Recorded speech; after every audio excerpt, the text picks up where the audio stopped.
Hello mga kagala. So for today's video magkano lang ako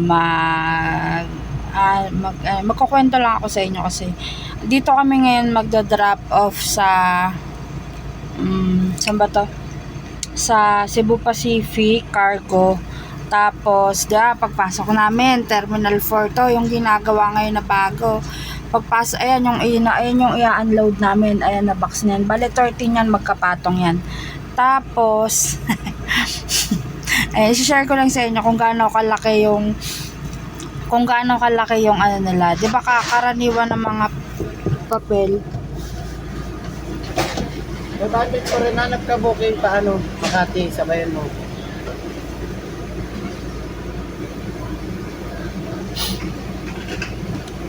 Diba, nawala tuloy ako.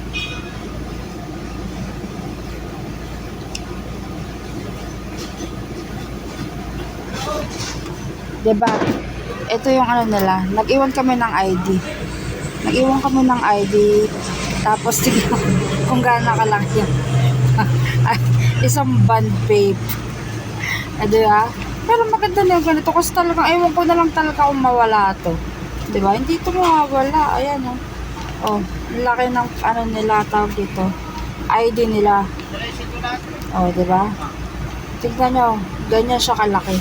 So, ewan ko na lang kung kahit motor magdi-deliver ganito ibibigay tapos mawawala nyo pa. Yun lang. Natuwa lang ako kasi first time ko makareceive ng ganito na na number. Laki-laki niya talaga. So, yun lang. Bye.